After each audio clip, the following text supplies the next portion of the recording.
Hey everybody, and welcome back to Bottomless Coffee with Jerome. Today we're talking about queer-focused philanthropy, which is to say, queer-focused money with the PFund Foundation. Now, this is something of a full circle moment for me, so I'm really excited. We'll talk about that soon. But we're joined by PFund Executive Director Aaron Zimmerman and Senior Director of Advancement Lauren Rimestad. Welcome. Thank you. Thank you for having us. Yay. Okay, I'm really glad that you're here. I think people are going to get a lot out of this conversation. I know I personally benefit. I think literally I'm continuing to benefit from PFund.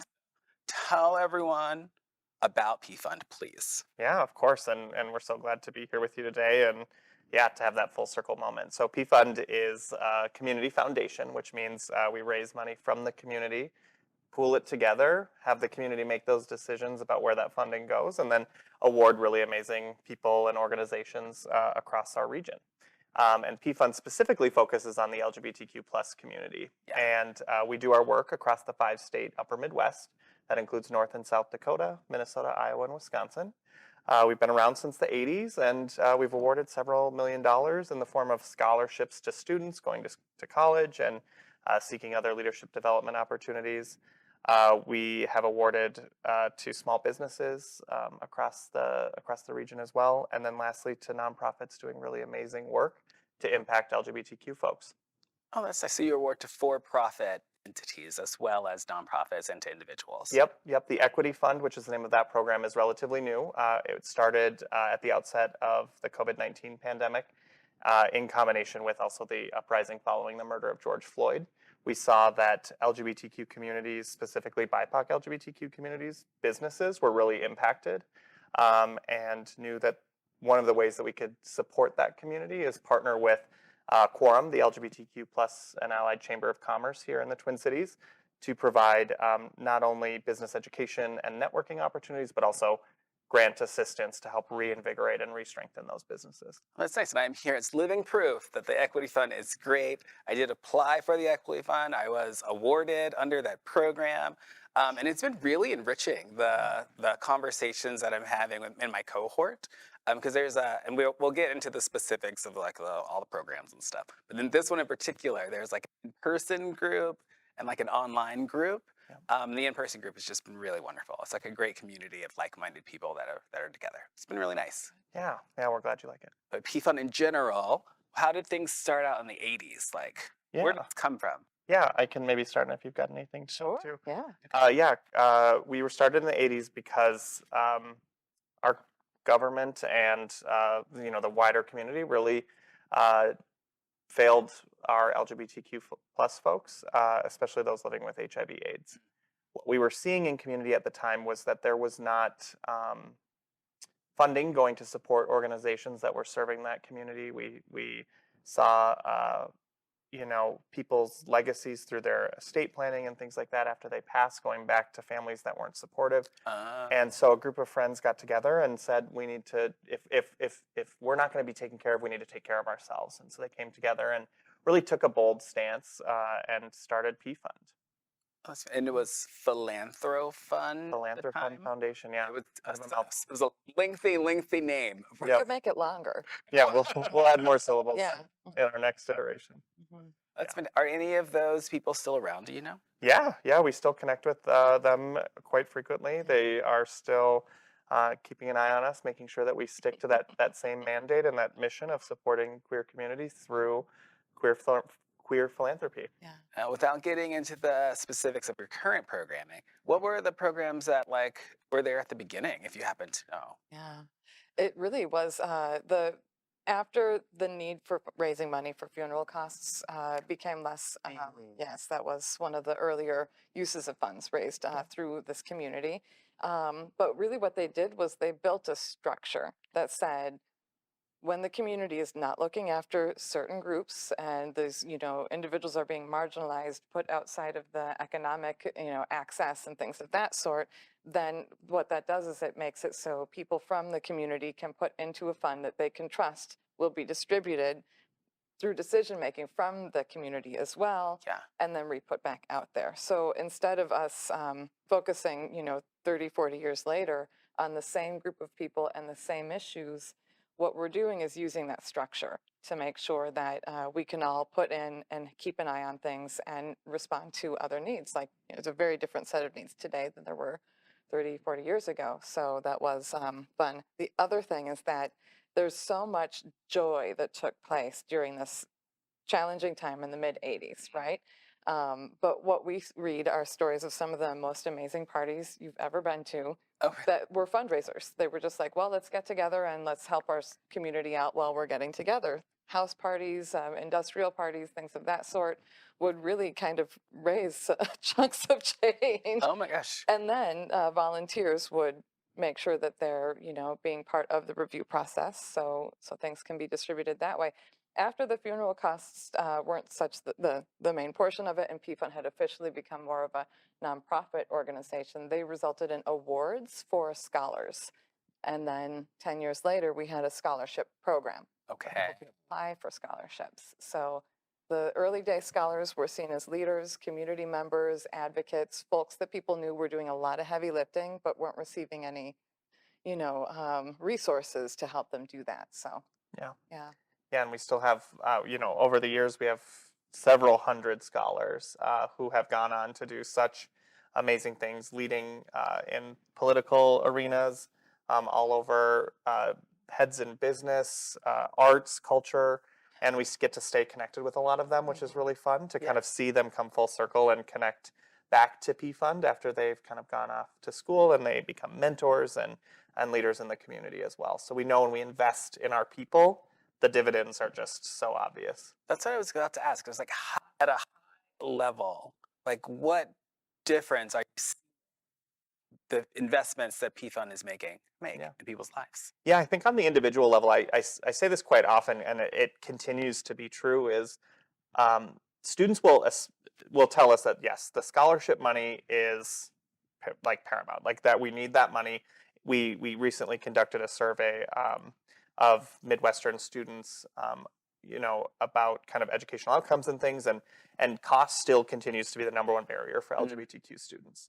And what they say, though, is that even though that money is so important and so critical, what's more important to them is that they have a community of people who believe in them and want to see them succeed. Yeah. And I know that sounds cheesy, but for a lot of these students, like, they are coming from environments where their parents or their family are not supportive or they're not out to them yet. And if they are out, some of them, their parents won't fill out the FAFSA, which means they can't even qualify for loans or for, for other financial aid. And so we're sometimes the only kind of financial aid that these folks will get. It's devastating. And so they're often on their own. They're kind of managing school on their own. And so to know that there's a group of LGBTQ people, because again, the funds are raised from within the community. The decision making is done by the community, and then the funds are coming to them, and they know that there's a group out there that wants to see them succeed. I have given thought to these family structures where parents are withholding affection and disapproving, but the idea that they withhold a government benefit from a child is deeply distressing. I'm glad that PFund is there, but I'm going to assume that the need outweighs the capacity. At this time. This year we're excited we'll be announcing this little sneak preview, but we'll be announcing soon that we're awarding a record number of scholarships, $150,000 to more than 60 students across the upper Midwest. But we had more than 300 apply this year. And so the need is still really great.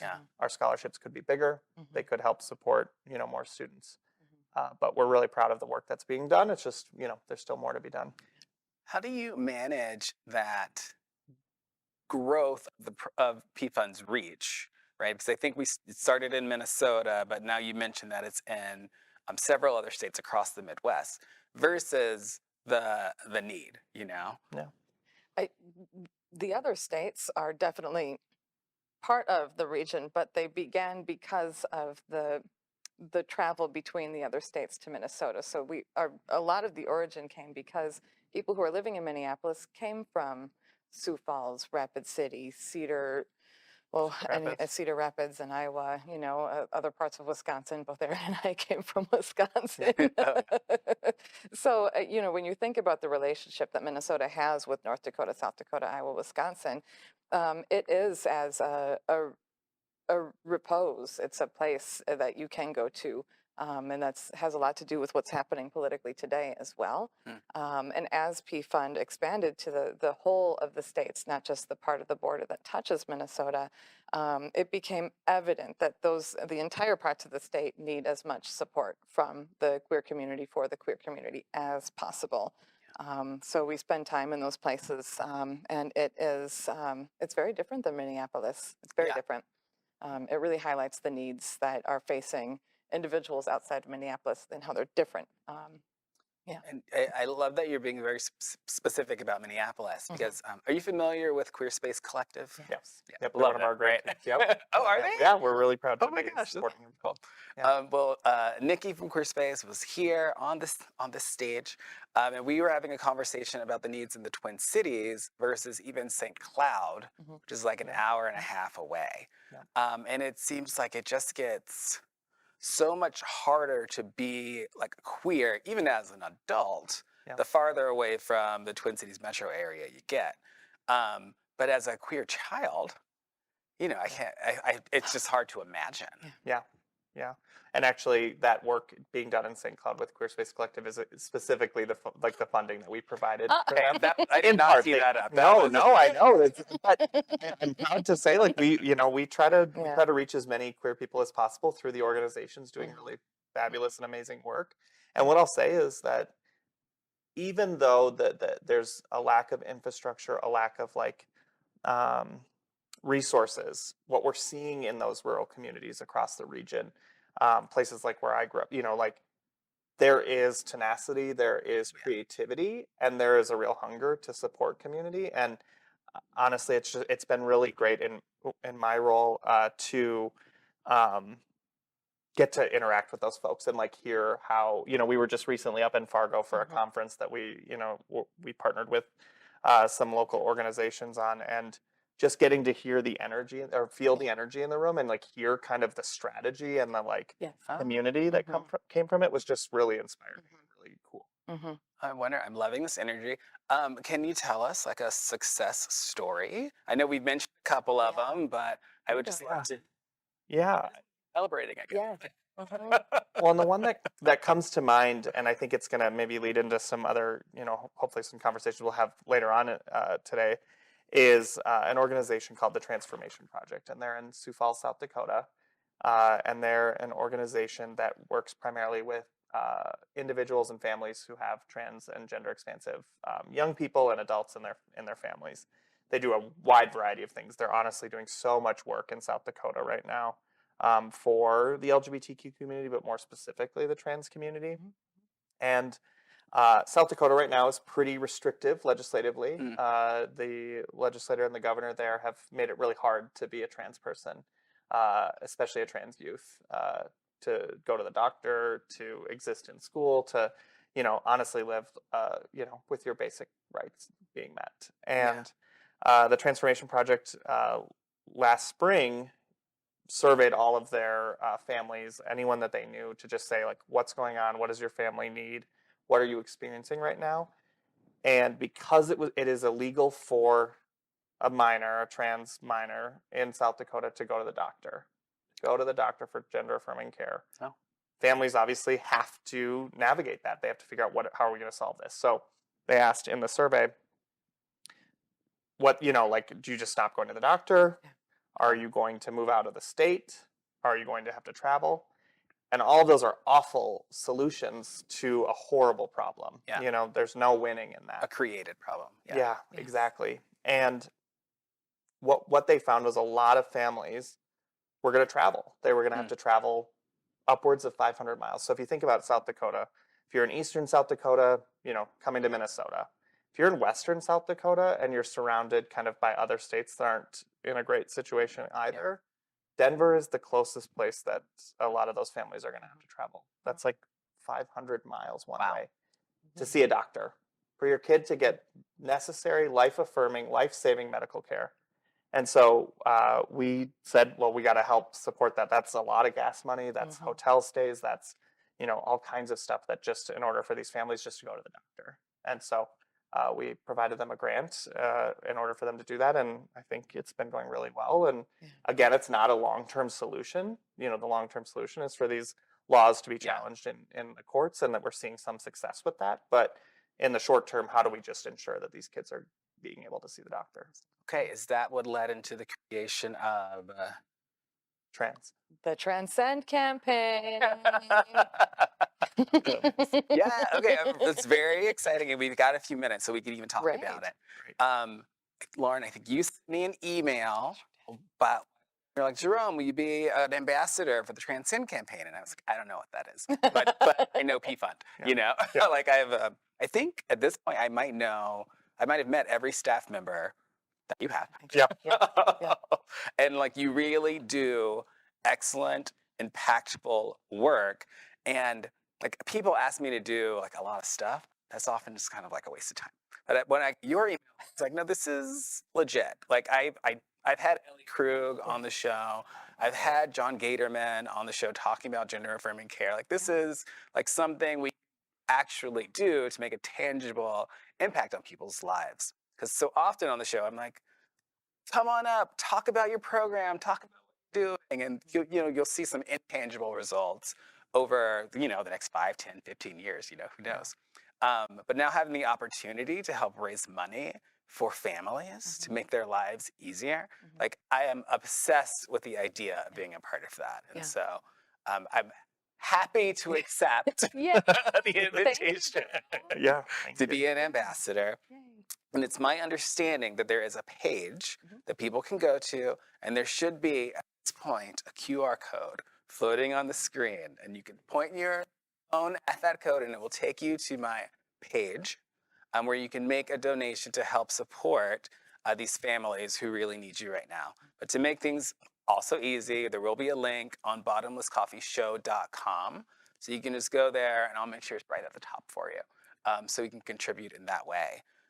But turning back to the program, like, is it going to mirror the transformation project? Yes. Is the Transend campaign going to mirror those needs, or is there something different about it? Yeah. Well, we wanted to keep, first of all, it was definitely a reactionary campaign to a challenging political climate. And we knew that when we were reading the news, when we were hearing about things, there was a loss of queer power in these voices. Yeah. We weren't seeing the perspectives of trans and gender expansive people in a lot of these stories that we were hearing, and a lot of the narrative being put forward. So what we wanted to do was make sure that we could give our community, the queer and trans community, the ability to do something right now. And also remind us all that we do keep each other lifted up, and we are the ones who do this within our community. So because we just didn't know what to do, we're like, okay, let's figure something out. Let's just get the word out there. If anyone's interested in supporting, this was last year. Can I interrupt for a second? Yeah. Because what she's not telling you was, I came to her and I said, we got to do something. What do we do? And she ran with it. She Lauren is the real brainchild behind this, and really made it the successful kind of program at PFund that it is, and allowed us to get money quickly and efficiently out the door last year. This campaign was launched. Yeah, and it wouldn't have happened without a lot of key voices. I'm a cis woman, so the first thing that we did was make sure, let's reduce the number of cis voices in the creation of this campaign, and work with our community. So a couple of board members and volunteers really just help us to home in on how we're saying things, even just like tiny nuances to big ideas. And that's what gave us the opportunity to really make sure, number one, that any donation that comes to the Transend campaign, 100% of it goes straight out into the community. So it's not going to fund just PFund General's programming, so we can be busy caring about the trans community. Right. It is absolutely going out the door to organizations that are doing the work of the Transformational Project and things of that sort. So it goes to other nonprofits in the 5-state region that are helping, doing some of the heavy lifting in response to a lot of the political attacks and legislation that's affecting folks. So last year, 330 people came out of the woodwork and said, we care with our dollars right now. Yeah. And we were able to distribute not just the 35,000 that individuals gave, but also attract some foundation dollars because of that energy. And then we were able to, I think, distribute about $135,000 in grants to trans-serving organizations in the Upper Midwest last year. Well done. So we're back at it again. Yes. Our goal this year for individuals that we're working with through ambassadors like you, Jerome, our goal is $25,000. We would like to hit it by June 30th so we can start distributing grants as soon as possible. Yeah. Right now, today, we've actually raised about $60,000 or sorry, 60% of the campaign. Yeah, just watch. Yeah, so 60% of the funds have been raised, so we're still on the way, but we know June 1 we'll be able to distribute some grants out to organizations that are very busy. And another organization that reminds us of why this campaign is important is down in Cedar Rapids, Iowa. And what we witnessed were grown adults taking money away from their own needs, like going hungry, you know, doing less work at home, doing things because they were busy taking their resources and their time and their energy and putting it into creating safe spaces for trans and gender expansive and queer youth in general in these places. And so we're witnessing the sacrifices individuals are making and how there's not money built in for being an amazing person, you know. So this kind of rebalances some of the resources a little bit as well to make sure folks that are sacrificing so much in challenging and under-resourced places. Oh, that's wonderful that people are doing anything that they can. Yes, That's beautiful. absolutely. I did hear you mention a June 30th date. I just want to make clear that you will still be accepting money after June 30th. Yes. If you give it, we'll send it. Yeah. Our goal, you know, we know that this is a step in the right direction and it's going to be super impactful and really, you know, support people in these immediate, in these kind of immediate emergencies. But what we know is that the attacks on our trans communities are just getting worse and worse every day. And we're seeing that in legislators around the country. Folks are moving to Minnesota. So Minnesota a year ago, right around now, passed the trans refuge law. And that was monumental legislation that allowed families to come here without fear of retribution and punishment for accessing the kind of care that they need, that Minnesota would stand by them and welcome them here. And that worked. Families are moving here. You know, we've been working with a number of other LGBTQ organizations around the Twin Cities and around Minnesota to not only gather the resources and the different places for people to access healthcare, housing, mental health care, employment, those kinds of things. We're also wanting to understand the gravity and the scope of it. And so far, we've got, you know, almost 200 families that we know about that have moved to Minnesota or in the process of moving here. And we want to make sure that they have access to the kinds of care and services that they need. So that way they truly are welcomed when they get here.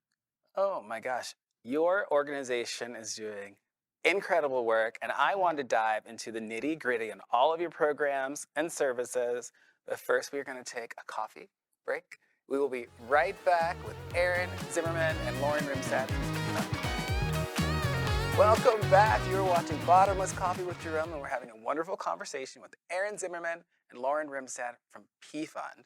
And now we are going to get into the thick of things because people want to know how to get that money, which programs align with their qualifications and identity and stuff. And so I would love to go through the list. Yeah. Maybe in order of your favorites. Oh, yeah. Favorite child. Anyone that you were. Okay. That's a lot. Yeah, we've got, I mean, and thank you for giving us the kind of platform for that, because we're always looking for really great people and organizations doing good work in the community. You know, the overarching kind of qualification is that you're part of the community in our region. So the queer community. Yep. So you have to be either LGBTQ plus identified or doing work that's directly supports LGBTQ folks. And you have to be from the Midwest or doing the work here in the Midwest. So as long as you fit in kind of those two qualifications, then from there, we've got a number of different grant programs and funding programs that do different things. So we've already mentioned the scholarship program. That opens in January every year. It's age 17 to, there's no upper limit for someone to go back to school or go to school and learn something new. We do kind of GED through PhD, so you could Okay. go to a 2-year school, a 4-year grad program, or a leadership development. So it doesn't even necessarily have to be like a big college kind of experience. And those scholarships range from $1,000 to $12,000. Okay. Yep, I'm going to ask you about the application process, but is the application process the same for all of them, or do they ever vary from? they program to vary. program? Yep, Okay. 'cause Well, we do tell them me throughout. about the application process for this one. Yeah, Okay. definitely. And yeah, throughout the year, we kind of stagger everything so that way Mm. folks apply for both, and then and I think Lauren will share shortly about like how we make our decisions and why that would need to have a little bit of a staggering there. So in the early part of the year, scholarships were usually open for a few months and students can apply. We help with technical assistance, helping, so we ask a bunch of questions and essays and that kind of thing. In order to understand kind of your experience and what you hope to do with the funding. We're not super restrictive about where the funding can be used. So if what's going to make the difference for you is that you have a reliable, car or transportation to get to school every day, use it for gas money. If Oh. Because for some of our students, they receive, other forms of student aid Sure. and scholarships that are required explicitly to go to tuition. So we want to be flexible. So students are the most set up for success possible. Okay. So even if you have other scholarships, you can still apply for this one. Yep, definitely. Wonderful. And it's one application for the scholarships, but it opens you up. We ask you lots of questions to tell.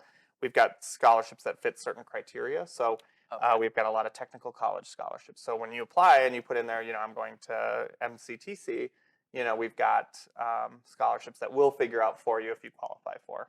So make it as easy as possible for And the I students. would say sometimes, as was in my case, someone steps up and is like, "Oh, I really like this application. I am just going to award a scholarship to this person." Yeah. Yeah. Yeah. So just be your open, authentic self, Yeah. and maybe things will work out for you. They worked out for me. Definitely. Yeah. And so that's our scholarship program. We also do event sponsorships. So that's kind of a rolling. We look at applications right now once a month, or once a quarter, excuse me. And we award sponsorships for pride festivals, for sporting events, for cultural events, for fundraisers that are, all of these things that help bring LGBTQ communities together. Mm. I think one of the biggest tactics that people, anti-LGBTQ people, use is isolation. Yeah. I think part of it, like when you're in the closet or when you're growing up, I think it's really easy to feel like you're the only one and that you're different than everyone else, and you are, but it's an asset. And so if we can create opportunities to connect people and make them not feel so alone, I think that's a really important part of our mission and something that's really critical to our work.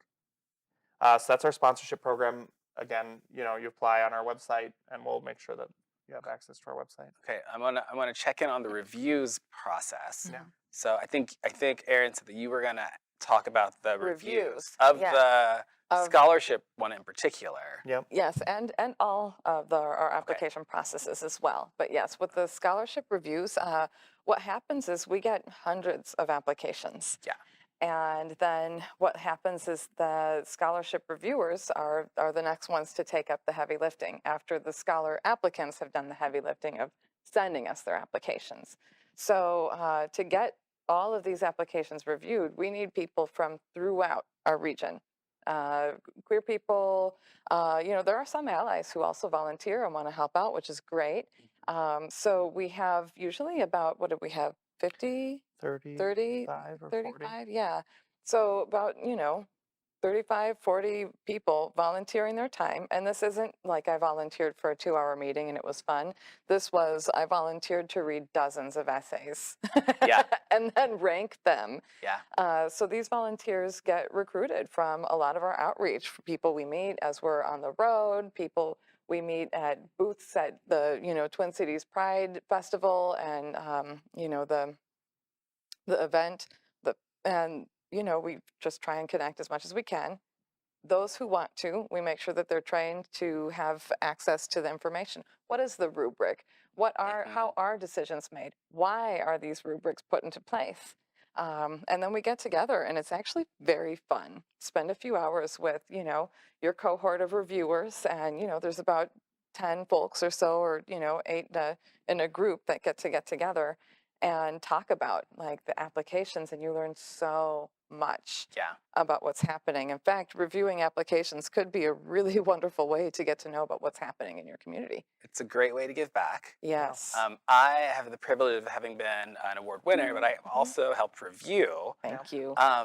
And I did all the reading, I did all the stuff, and then I was busy on the day when we were supposed to all get together. I know, and I felt so left out. Yeah, the FOMO is real. Yeah, we really rely on the community to make those decisions. So we're not the ones making those granting decisions. It's the community itself. And so if we can get folks from diverse backgrounds, from different lived experiences to weigh in on all of the applications and then deliberate with each other, it's a really magical experience that like delivers the best results. We end up with such a great cohort every year of scholars. Is that the same review process for event sponsorships, or is that different? So event sponsorships is a little bit different. We do event sponsor because they're smaller and it's less. It's a much smaller kind of pot of money. In order to move those sponsorships through more quickly, we do that one internally. Okay. Well, what's the next grant? Yeah, the Equity Fund and Prism Fund both have reviewers that go in for their. Yep. Yeah. So the Equity Fund is our small business grant fund that we partner with Quorum on. We award grants of between $5,000 and $30,000 to small businesses. We really emphasize in the application not how is this going to make you $1 million. Obviously, we hope that for our grantees, but really, how does your business help contribute to your community? How does it create opportunities for queer people to come together, or to increase equity for LGBTQ folks? And so they fill out an application that includes like a business plan and financials, and it's a little more arduous than some of our other applications, but we want to make sure that these folks come into the program ready to go, because not only is there these grant funds, but there's also the education and networking and resource opportunity. We bring that cohort together, and the hope is that they get to know each other, they build relationships, and they learn something along the way. Yeah. And so we're really looking for those top candidates who are going to really dive into that work and work to strengthen their business. Again, that one's been very, very rewarding. Not just the financial aspect, but the community. Wonderful. Yeah. Right. Yeah. And similarly, we bring those folks together. Yeah, that is, we make sure that when we're doing the review, volunteer reviewer recruitment process, that those reviewers definitely reflect the knowledge base, the background, the experience, and the awareness to be able to make helpful decisions that will benefit the grant recipients in the end. So yeah, it's I was wondering about that, and I was like, just a bunch of business owners, or who's who's reading this? just one big Yeah, you don't want us doing that. Business. I can do philanthropy, but business not. Bring in people who have that experience for sure. I feel like you have one for bisexual people. We do. Oh, yes. Yep, our bisexual fund might be one of our, besides maybe scholarships, like one of our longest lasting programs that was started in the late 90s, the first of its kind in the country, actually. Fortunately, we've gotten to see some other really great kind of funding specifically focused on bisexual plus communities. We have moved more into like bisexual plus as kind of the side. I was like, I'll save that for another episode. I don't know what that. No, let's look into it. Now's the time. We really want to make sure that it's inclusive, but really the intent is that the bisexual community makes up a very the largest segment of the LGBTQ community, and is often experiences erasure and is often not seen as as legitimate as other forms of. It's really weird. Yeah. I go on Reddit, and scrolling through. I'm like, why are people so mad about bi people or whatever? Like, so the intent let's make sure there's be your own people sometimes, Yeah, the calls coming in from inside the house. Yeah. And so this is really an attempt at our stake in the sand to say that we need to respect and honor the experience of bisexual plus 100%. And so that funding will open similar. So actually, the Equity Fund will open on May 15th, so it's coming up here real soon. Oh my gosh. Yep. Okay, thank you for that. Yeah, I know. Yeah. Hurry. Mark your calendar. Yeah. And we'll be open through the end of mid to late July, so there's plenty of time to apply or reach out to us for questions. We're always happy to walk through the application with folks, answer any questions you might have, that kind of thing. And the Bisexual Fund, along with our last fund, which is second to last fund, is Prism. Those will open in the fall, so those open in August, late August. And the Prism Fund kind of follows a similar model to the equity fund in that it's grant resources, but it's also a cohort model that lasts throughout the year, where it brings together rural serving LGBTQ organizations from across the region. Oh, that's wonderful. Yeah. So last year we awarded 21 grantees across our 5 states, several $100,000 to do work in rural communities. And the goal of that is to bring a patchwork of these LGBTQ leaders who geographically have so much distance from city to city, and it can be hard to lean on each other and things like that. We wanted to create intentional space for those connections to happen, and then to build the capacity of those organizations. We're often the only institutional funder for these organizations. So they're either relying on donations from people within their community, or they're self-funding it, or they're volunteering their time exclusively. And that's just not a sustainable model. Yeah. That's incredible. And then our last fund is Transend, and that is what we've talked about today, which is really focused on moving the needle for trans equity across the region, focusing on those basic needs, focusing on kind of the political advocacy and supporting individuals. So, and that fund awards monthly right now, and is done with internal review because it's considered an emergency fund for us. Oh, okay. Our emergency funds change year over year. This one we're going to stick with for a while. We do that so the money can move quickly. So it's a little bit more. So you've painted us a picture, you've given us the programs, you've told us about how it's decided who gets the money for each one, but how can we contribute to the funds, or how can we be involved in your work? Yeah. Well, first, in terms of numbers, we need volunteers. We Oh, okay. need volunteer reviewers. It never hurts PFund to have as many and as broad of a throw of people who can contribute their time, which we all know is few and far between. Not a lot of us have a lot of time. Yeah. But reviewers definitely do make PFund what it is. And so if anyone's interested in reviewing, that keeps us alive. Individual donors do keep PFund going. One long distance thing that one can do if their heart lives within the queer community is leave a place like PFund or any other queer organization in their will, in their, legacy. When we pass away, our value tends to be summarized into an amount. Oh, that's so funny. And- No one ever likes to talk about death. Yeah. Except for like my husband. Oh, fine. It's typically like if we're going on a trip somewhere, he starts making these dark jokes, like right before we get on the plane. Yeah. He's like, "Oh, that's the one. That's the door that's gonna blow off." Oh no, I know right now. But one of them is also like, if something happens to us, our dog is gonna be so rich. You know? I Exactly. think that's true for a lot of gay couples. Exactly. The pets are going to be And well so taken care what of. I'm hearing is there should be an allocation for the dog, Yeah. but then also an allocation to Think about- PFund. Yeah, why Yeah. not? Yeah, yes, yes. Absolutely. We'll send you the paperwork. I also hear, I don't know specifically which programs you have. I assume they're listed on the website, like different ways to give money. But doesn't NPR is always like, leave us your car or whatever. Yeah. Do you want to? I was just going to say, being a community foundation, one of the roles we have within kind of the greater ecosystem are some of those more complex gifts. Right now we're working with an estate that left a property with us. When we've talked to donors about, for a lot of folks whose parents have had a family farm for a long time, they may not be ready to go back to the farm. That's not necessarily the legacy for themselves, and so how can we be the beneficiary and ensure that those assets really make it into the community and do so in perpetuity? Yeah.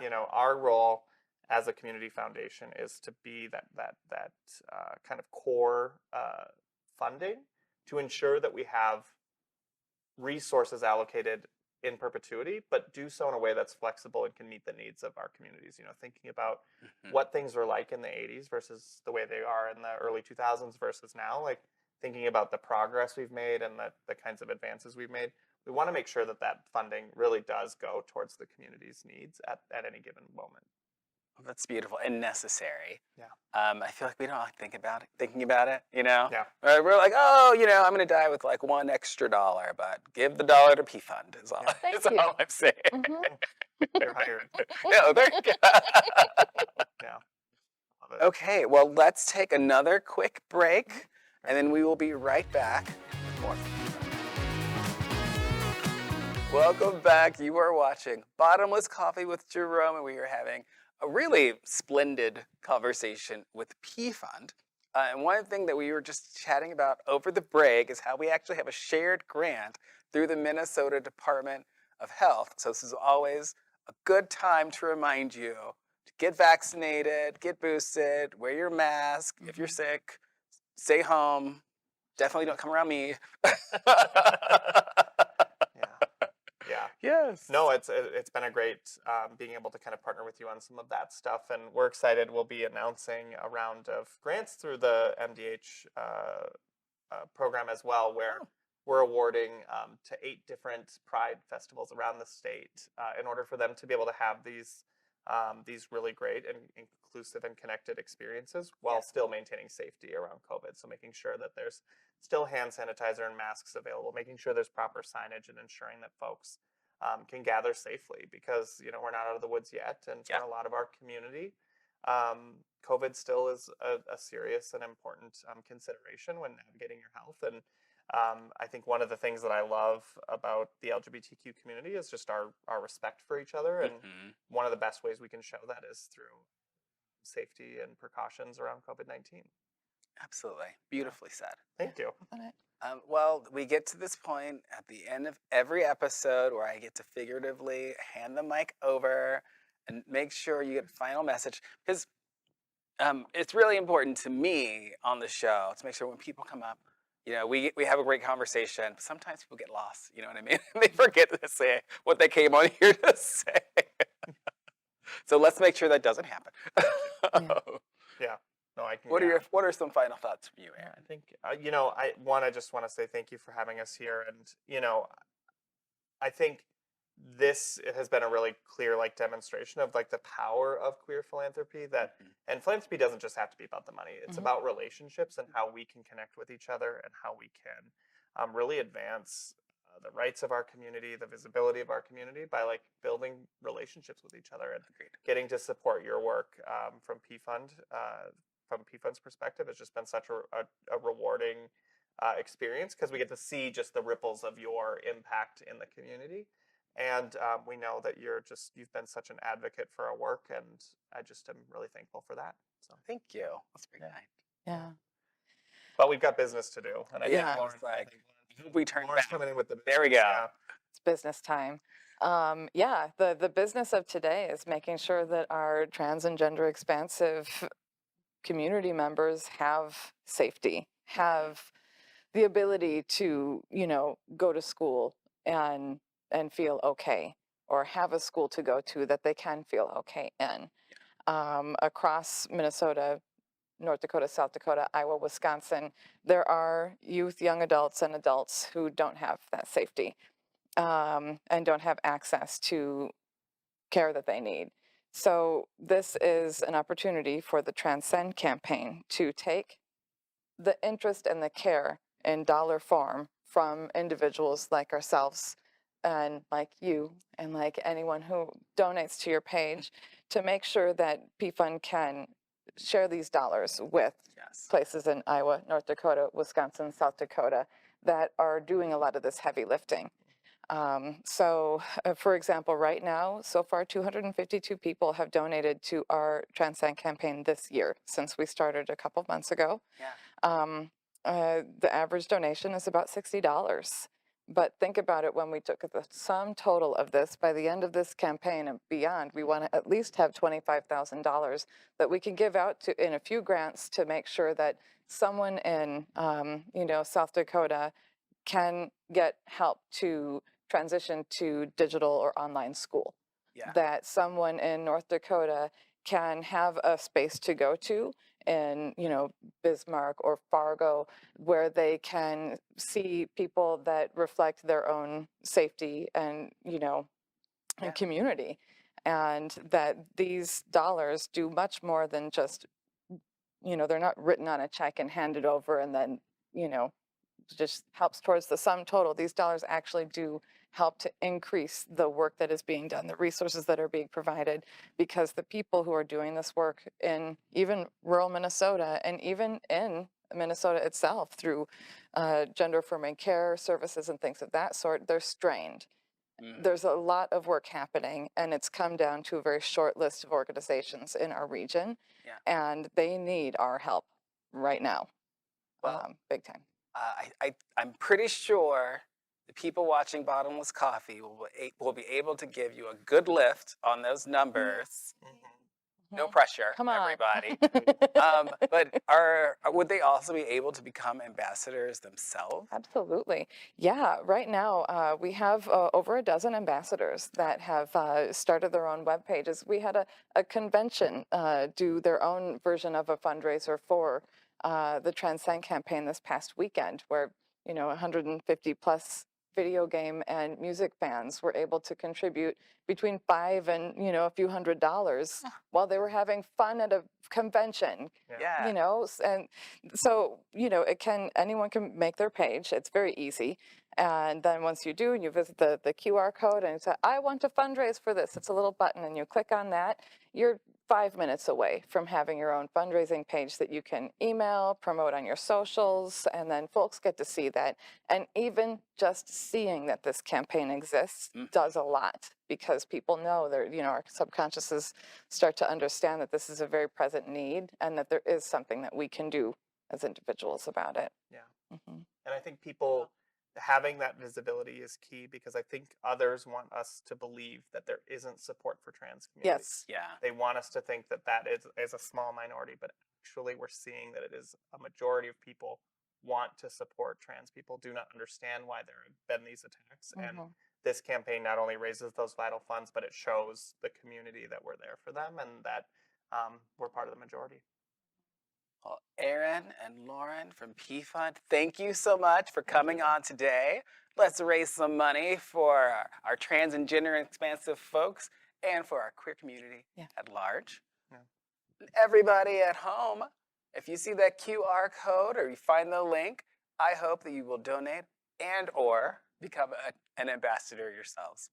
Thank you so much for tuning in to this episode of Bottomless Coffee with Jerome. As always, all the info on our stuff can be found at bottomlesscoffeeshow.com.